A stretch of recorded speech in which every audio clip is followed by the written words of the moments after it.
Olá você, bem-vindo à nova série de bate-papos sobre alimentos processados. Nesse terceiro episódio nós vamos conversar sobre o segundo caminho da indústria de alimentos processados no Brasil, que é a comanufatura. Como você já sabe, os links para as fontes de dados utilizados nesse episódio você encontra na descrição do vídeo. Meu nome é Luiz Azevedo e espero que você goste desse episódio. Como comentamos no primeiro episódio da série, os 3 pontos críticos de atenção para a indústria de alimentos processados no Brasil são: primeiro, a necessidade do aumento da participação do Brasil no comércio internacional. Segundo, a necessidade de aumento da participação da comanufatura na indústria de alimentos processados no Brasil. E o terceiro é o aumento da população idosa no Brasil. Como comentamos, o setor de comanufatura é especializado em atividades produtivas e em cadeias de suprimento. As empresas são processadores industriais que buscam escalas econômicas e altas produtividades. Por isso, seus negócios demandam investimentos em capital fixo, em instalações e equipamentos, além das necessárias licenças, tanto ambientais quanto operacionais em diversos órgãos públicos, bem como registros na Anvisa, no Ministério da Agricultura e também certificações internacionais de qualidade e de sustentabilidade. A utilização da comanufatura ou do co-packer liberam as empresas de alimentos dos riscos de investimentos em instalações e novas linhas de produção, bem como dos custos fixos operacionais. Isso permite que as empresas de alimento se foquem no desenvolvimento de negócios, isto é, em atividades como inovação, desenvolvimento de produto, atividades comerciais, ações comerciais e fortalecimento e expansão de suas marcas. Já comentamos também que no relatório de 2016, publicado pelo Rabobank, no mercado americano, o maior mercado de alimentos do mundo, o setor de comanufatura representa 20% dos alimentos processados. Isso é, um valor da ordem de 150 bilhões de dólares. Na União Europeia, pelas características do mercado, a comanufatura representa 6% e um valor estimado em torno de 14 a 16 bilhões de euros. No relatório de 2017 da Specialty Food Association, nos Estados Unidos, as indústrias produtoras de especialidades de alimentos, 1/3 delas não possuem plantas industriais. E os 2/3 restantes, 45% delas, ou seja, quase metade, produzem por contratos de comanufatura para outras empresas. Na Ásia, chama a atenção os investimentos da Índia, que tem investido pesadamente para se tornar um hub global de comanufatura de alimentos. Eles têm investido no estabelecimento das Agri-Export Zonas, que são zonas especiais de exportação de produtos derivados de agronegócio. E também tem incentivado e investido no estabelecimento de 40 mega food parks, que são clusters de processadores de alimentos. Isto é, são várias indústrias de alimentos posicionadas no mesmo parque industrial. Você imagina 40 mega parques desses. No Brasil, a indústria de alimentos é composta por 40 mil empresas registradas, isso é, estamos falando só do mercado formal, onde 86% são de pequenas e médias empresas.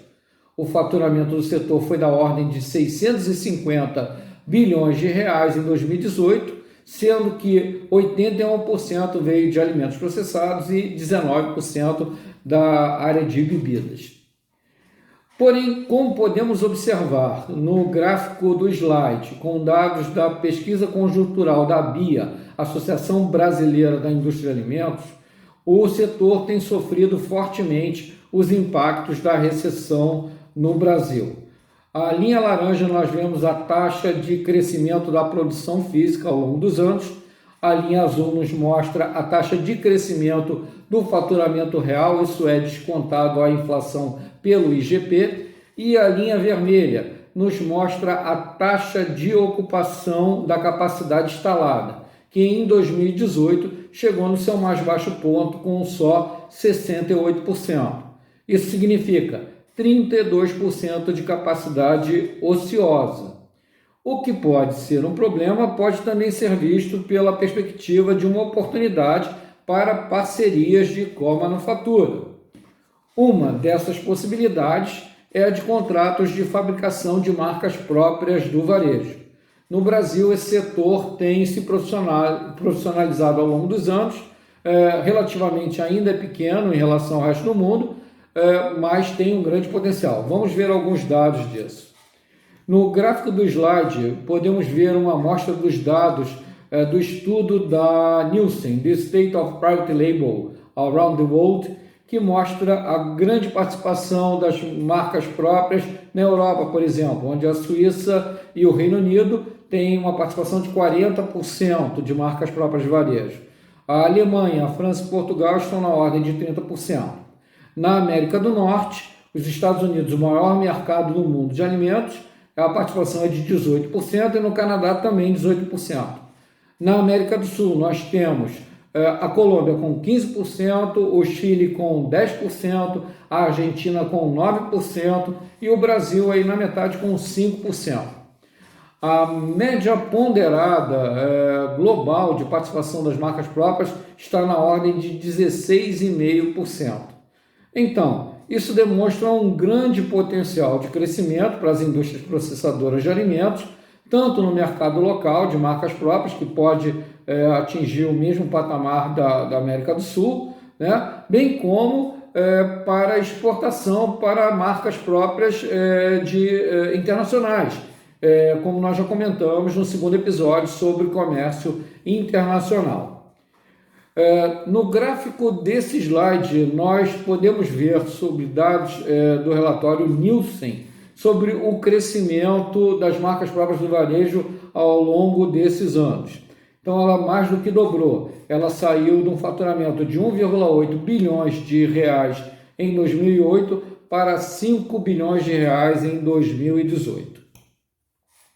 As empresas processadoras de alimentos possuem ativos valiosos que vão além das suas próprias estruturas industriais, o seu próprio know-how operacional e o seu conhecimento das cadeias de suprimento. Isso pode suportar 4 diferentes unidades de negócio. A primeira, a tradicional, que é produzir e comercializar suas próprias marcas. E 3 unidades de negócio relativos a contratos de manufatura, como, por exemplo, o primeiro, o licenciamento exclusivo ou não, quer dizer, produção e venda de marcas de outra empresa. Segundo, a produção de marcas próprias do varejo, que nós já comentamos. E o terceiro, que é a produção sob contrato com a manufatura de outras marcas locais ou para exportação. A distribuição de participação de cada uma dessas unidades de negócio é uma decisão estratégica de cada empresa e vai depender de vários fatores. No Brasil, temos vários exemplos de empresas que optaram por esse tipo de estratégia. O Grupo Cerezer é uma deles, produz e vende as suas famosas e tradicionais cidras, mas tem contratos de comanufatura com importantes empresas como a Diageo. Outra empresa do grupo, a Castelo, além de produzir suas marcas, produz para outras marcas importantes no mercado. Não existem dados consolidados sobre o tamanho do mercado de comanufatura e co-packing no Brasil. Somente a marca própria de varejo é auditada pela Nielsen. Mas nós podemos fazer uma estimativa. O mercado total está na ordem de 650 bilhões de reais. Se nós removermos isso, os commodities de alimentos processados, como açúcar refinado, óleos comestíveis, carnes processadas, sucos concentrados, nós vamos ficar na ordem de 450 a 500 bilhões. Considerando que o Brasil, pela dimensão de mercado e característica, deva estar operando com a metade da taxa de participação da comanufatura no mercado americano, digamos que nós estejamos entre 10% a 12% de comanufatura. Isso significa um valor na ordem de 50 a 60 bilhões de reais por ano. E o potencial é grande, porque nós tomamos 32% de capacidade ociosa no setor, mais uma participação de marcas próprias do varejo no Brasil de 5%, que é a metade da América do Sul. E mais ainda, se considerarmos que estamos operando na metade da taxa do mercado americano, nós podemos estimar que a comanufatura pode dobrar em poucos anos para um valor de faturamento na ordem de 100 bilhões de reais. Como comentamos no primeiro episódio, esse setor é parceiro essencial das empresas startups de alimentos, mas não só delas, qualquer empresa de alimentos que queira lançar uma nova linha de produtos ou uma extensão da sua linha atual e não queira correr os riscos ou ter o investimento em tempo e capital fixo para montar toda a estrutura. Vale a pena lembrar que as empresas processadoras que têm condições de produzir por contratos vão desde microempresas, pequenas empresas até grandes empresas, e elas estão distribuídas por todo o território do país. Portanto, a grande dificuldade no Brasil é se conectar de modo estruturado, profissional e eficiente as empresas que querem ter produtos fabricados e não têm estrutura, das empresas que têm estrutura industrial e querem prestar serviço. Isso basicamente é conectar a demanda por comanufatura pela oferta por comanufatura. Esse é um ponto crucial sobre o futuro desse tema.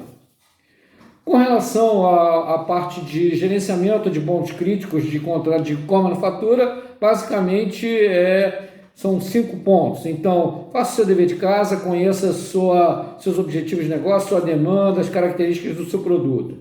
Segundo, busque fornecedores que atendem esses objetivos de demanda e essas características. Terceiro, assine um contrato com o parceiro. Isso compromete adequadamente as duas partes.